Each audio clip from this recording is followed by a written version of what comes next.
আসসালামু আলাইকুম রহমতুল্লাহ বরাকাতু। আলহামদুলিল্লাহ ওয়াসসালাতু ওয়াসসালামু আলা রাসূলিল্লাহ ওয়া বা'দ। কথা বলবো অধৈর্য মানুষের অবস্থান নিয়ে। অনেকগুলো অবস্থান থাকতে পারে, কিন্তু দু একটা যেটা আমার বুঝে আসে ওটা নিয়ে বলবো কথা। ধৈর্য ধৈর্যশীলদের আল্লাহ অগণিত নিয়ামত দেয়। পক্ষান্তরে অধৈর্যরা না আল্লাহর নিয়ামতের আওতায় আসে আখিরাতে, না দুনিয়াতে ওদের কোনো সুখ স্বাচ্ছন্দ্য থাকে। ওদের সুখটা কেমন? যখন অধৈর্যদের সুখ আসে তখন এটা ওরা অহংকার অহমিকা করে বেড়ায়, যে জানিস গাড়িটা কত, জামাটা কত, প্যান্টটা কত, কোন হোটেলে খেতে গেছি, কার সাথে দেখা করছি, কে আমার ফোন রিসিভ করে, কার সাথে আমার উঠা বসা, খুব বলে বেড়ায়।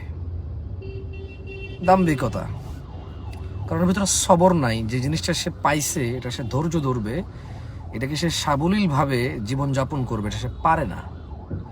আবার পক্ষান্তরে যখন সামান্য একটু দুঃখ ওকে ছোঁয় বা ওর সাথে সংযুক্ত হয় দুঃখ, সঙ্গে সঙ্গে হাই হুতাশ, মাটিতে গড়াগড়ি, এর কাছে ওর কাছে দুঃখ বলে বেড়া, এবং এটা থেকে উদ্ধারের জন্য যে কোনো পর্যায়ে নেমে যাওয়া। যত নিচে নামা লাগবে সে নামবে, যত অপমান অপদস্থ হওয়া লাগবে সে হবে। এটাকে সে বলবে তার উদারতা, সে বলবে যে আমি অহংকার করি না, তখন এটা বলবে। কিন্তু সে ছোট হবে, নতজামি হবে। হওয়ার দরকার ছিল না, তার ধৈর্য ধরা দরকার ছিল। নিজের ভুল ত্রুটি অপরাধ থেকে আল্লাহর কাছে ক্ষমা চাওয়া, দুনিয়াতে যার সাথে যে সমস্যা আছে সেগুলো সলভ করা, এটা করলে ঠিক হয়ে যেত। ঠিক না হলেও ঠিক হওয়ার পথ থাকতো, এবং সে সবর করলে সে ওই ভুলগুলো থেকে পরবর্তী সময় বাঁচার চেষ্টা করতে পারত। ভুল হবেই মানুষের, যে ভুল যার হয় এলা বারবার হয়। কিন্তু অধৈর্য মানুষের দেখেন কি আজব জীবন ওদের, কি একটা তাচ্ছিল্য জীবন ওদের। সামান্য সুখ আসলে সমস্ত দুঃখ ভুলে যায়, আর দাম্ভিকতায় মেতে ওঠে, অহংকার অহমিকায় মেতে ওঠে। হ্যাঁ, তারপরে হচ্ছে নিজেরে একটা কিছু মনে করে, আর সামান্য দুঃখে একেবারে নিচে থেকে নিচে নেমে যায়। ওটা থেকে উদ্ধার পাওয়ার জন্য সবর নেই, কষ্ট সহ্য করতে পারে না, সুখে সাবলীল থাকতে পারে না, দাম্ভিকতা করে, দুঃখে ধৈর্য ধরতে পারে না, সবর করতে পারে না, গুড স্টেপস নিতে পারে না, পাগলামি শুরু করে দেয়। পাগলামি কি করবে না কি করবে বোঝে না। সো অধৈর্য মানুষের জীবনটা এতটাই লাঞ্ছিত, এতটাই লাঞ্ছনাকর, যেটা সে অনুধাবনও করতে পারে না। কারণ তার ওই যে এতক্ষণ যে চিন্তা করবে ওই ধৈর্যটা তার নাই।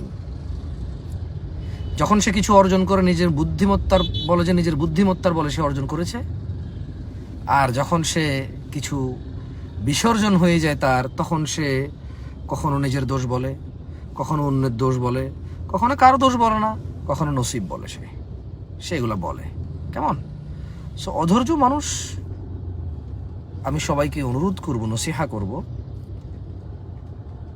ইন্নামা ইউওয়াফাস সাবির, দেখেন আমি বলি, যারা ধৈর্যশীল তাদের প্রতিদান আল্লাহ গুণে দিবে না, অগণিত ভাবে দিবে। কেমন? আল্লাহ জান মাল এগুলো দিয়ে পরীক্ষা করবে, ইভেন জীবনের ঝুঁকি দিয়ে পরীক্ষা করবে, খাদ্য শস্য দানা রিজিক দিয়ে, সুস্থতার অপোজিট অসুস্থতা দিয়ে আল্লাহ পরীক্ষা করবে আমাদের মধ্যে কে ধৈর্যশীল। এগুলো আল্লাহ করবে। কেমন? আল্লাহ মুজাহিদ সেপারেট করবে, ধৈর্যশীল সেপারেট করবে পরীক্ষার মাধ্যমে, কঠিন থেকে কঠিনতম। সো যে সৎ পথ অবলম্বন করে তার উপর যে বিপদ আপদ আসে, বালা মুসিবত আসে, এগুলো আল্লাহর পক্ষ থেকে পরীক্ষা। আর যে অসৎ পথে থাকে এগুলো তাকে আল্লাহ ওখান থেকে রিটার্ন নিয়ে আসতে চায়, অথবা এটা তার জন্য সংকেত যে তোমার দুনিয়াতে যে দুরবস্থা আখিরাতের চেয়ে হাজার কোটি লক্ষ লক্ষ কোটি গুণ বেশি দুরবস্থা অপেক্ষা করছে। হয় এটা ওয়ার্নিং, ফিরে আসো, আদারওয়াইজ এটা ওর অবস্থা আখিরাতের। আল্লাহ আমাদেরকে বোঝার তৌফিক দান করুন, আমাকেও আল্লাহ ধৈর্য ধরার তৌফিক দান করুন ইনস্ট্যান্ট মেজাজ হারায় ফেলা থেকে। যে যে ত্রুটিগুলোর কথা বলেছি এগুলোর আমার মনে হয় প্রায় মানুষেরই কোনো না কোনো ক্ষেত্রে এই বিচ্যুতিগুলো আছে। নিজের কুলনেস আমরা হারাই ফেলি, ইন সাম পয়েন্ট কোনো না কোনো পয়েন্ট হয়তো আমরা হারাই ফেলি। আল্লাহ আমাদেরকে তৌফিক দান করুন ধৈর্যশীল হওয়ার। আসসালামু আলাইকুম রহমতুল্লাহি ওয়া বারাকাতুহু।